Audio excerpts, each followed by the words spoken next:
साथियों सभी को नमस्कार। मैं श्रीकांत प्रसाद एडवोकेट। साथियों आज वीडियो मैं बनाने वाला हूं क्योंकि 1 जुलाई 2024 से जैसा कि हर एक व्यक्ति जो थोड़ा बहुत भी अवेयरनेस रखता है सोसाइटी में क्या बदलाव हो रहे हैं, क्या कानून आ रहे हैं, वो अवश्य जानता होगा कि भारतीय नागरिक सुरक्षा संहिता 2023 का कानून आ चुका है भारत में। 1 जुलाई 2024 से लागू है और ये वीडियो इसलिए हर किसी के लिए इम्पॉर्टेंट है क्योंकि आप सभी इस चीज़ को जानते हैं कि घटना, क्राइम, ऑफेंस,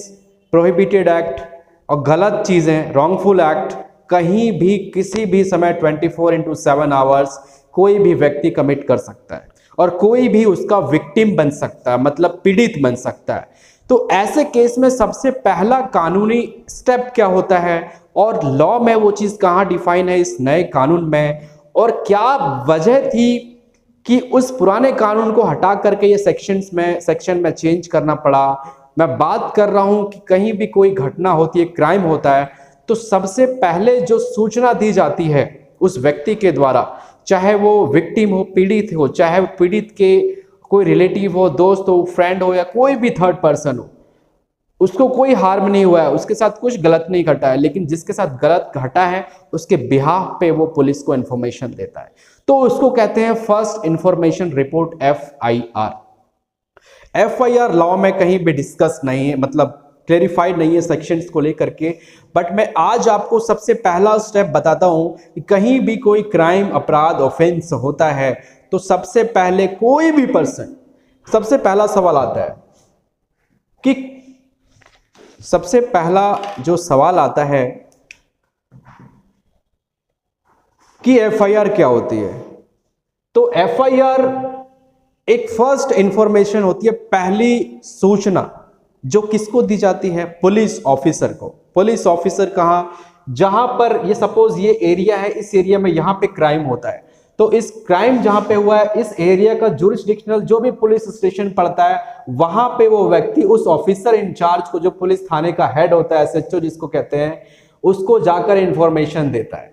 तो पहले लॉ में था कि सिर्फ इंफॉर्मेशन बाय रिटन दे सकते हैं, ये तो वहां पर जा करके पुलिस को, ऑफिसर को मुंह से बता सकते हैं कि ये घटना है जी, ये घटना है जी, और उसके ऊपर पुलिस बाउंड था कि उसको आपकी घटना को, अगर पुलिस को लगता है कि ये कॉग्निजेबल ऑफेंस है, कॉग्निजेबल अभी अलग टॉपिक है जिसको कहते हैं संज्ञेय अपराध, बहुत ही ग्रीवियस ऑफेंस, जो ऑफेंस सोसाइटी को बहुत हार्मफुल करते हैं, जिससे एक आदमी का नहीं सोसाइटी को अफेक्ट होता है उस अपराध से, उसको कहते हैं सीरियस ऑफेंसेस को कॉग्निजेबल ऑफेंस। तो वो उस तरह की कॉग्निजेबल ऑफेंस जब कोई भी पुलिस को पता चलता है, कोई आदमी इंफॉर्मेशन देता है पुलिस को, तो पुलिस को उसको रजिस्टर करना पड़ता है। उस रजिस्टर में जो सरकार, स्टेट, राज्य सरकार एक रजिस्टर प्रोवाइड करती है हर थाने में, उस रजिस्टर में उसको इंफॉर्मेशन का नंबर होता है कि किस दिन FIR हुई, क्या घटना था, फैक्ट्स क्या थे, डेट क्या थी, किसने सूचना दी, किसके खिलाफ सूचना दी, किन किन पढ़ने के बाद कंप्लेंट को क्या क्या सेक्शंस लगते हैं। तो ये सारी चीजें उस जो है रूल बुक होती है स्टेट की, जो FIR ऊपर लिखा होता है अंडर सेक्शन 173 नया वाला। तो इसके तहत अब क्या है कि सबसे पहले मैं एक चीज बताता हूं, आज का कम्युनिकेशन का, टेक्नोलॉजी का जमाना है। तो सपोज करो कि कोई व्यक्ति ने पुलिस को फोन किया या तो ईमेल कर दिया थाने में सीधा SHO के नाम पे और लिखा कि ये घटना यहाँ पे हो रही है, हुई है, या तो फिर फोन कर दिया इंस्टेंट 12 बजे रात को, आप कहीं पे जा रहे हो, आपने पुलिस को फोन किया कि सर ऐसे ऐसे इंफॉर्मेशन हो गई है, या फिर आपके साथ कोई फ्रॉड हो गया है, साइबर फ्रॉड है, बड़ा फ्रॉड, उसमें आपके पास टाइम नहीं है, आप कहीं बाहर हो, तो आप पुलिस को इन्फॉर्म करते हैं बाय कॉल। तो पहले, इससे पहले कोई ऐसा कानून नहीं था जहां पे आप मोबाइल फोन, कम्युनिकेशन टेक्नोलॉजी का यूज करके FIR रजिस्टर करा सकते थे। ऐसा डिस्प्यूट आया था 1995 में, state of Manu Sharma versus state of NCT of Delhi, Siddharth Vashishtha आलियास Manu Sharma versus state of NCT of Delhi, 1995 का जजमेंट है सुप्रीम कोर्ट का, जिसमें कि ये मामला उठा था कि क्या उस लड़की, एक लड़की थी जो आपने मूवी भी देखी हो उसके ऊपर, तो उस लड़की ने जो पुलिस को फोन किया 12 बजे रात को कि गोली चली गई है पब में और जिसमें एक व्यक्ति मारी गई है, मेरी बहन, तो क्या ये इंफॉर्मेशन FIR की कैटेगरी में था और नहीं था, ये सवाल था। तो ये पहले उस जजमेंट में डिसाइड हुआ था और वहां पे हेल्ड हुआ कि ये इंफॉर्मेशन फर्स्ट इंफॉर्मेशन रिपोर्ट है, बट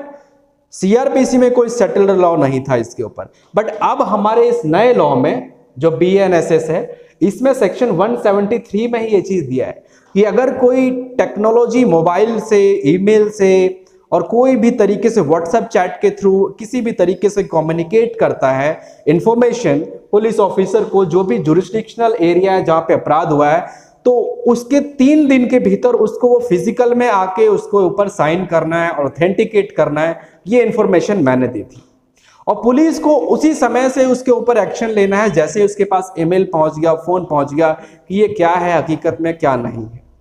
तो ऑथेंटिसिटी जो है कंप्लेनेंट की, वो 3 दिन के अंदर उसको प्रूफ करनी पड़ेगी साइन करके थाने में कि मेरी कंप्लेंट है।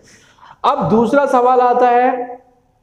कि कौन कर सकता है एफआईआर। तो मैंने बता दिया शुरू में ही आपको कि कोई भी कर सकता है। देयर इज नो रिक्वायरमेंट कि कोई इंडिविजुअल पर्सन जो जिसके ऊपर क्राइम हुआ है वही कर सकता है, कोई भी कर सकता है, ठीक है।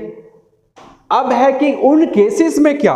जहां पे जो ऑफेंस है वो रेप के केसेस का हो, रेप के नेचर का हो, जो पहले सेक्शन 376 था, चाइल्ड रेप था, चाइल्ड वुमेन को असॉल्टिंग, हैरेसमेंट और अलग अलग टाइप्स कैटेगरी के जो रेप के डेफिनेशंस हैं सेक्शंस में अभी नए वाले, तो उन सब केसेस में कोई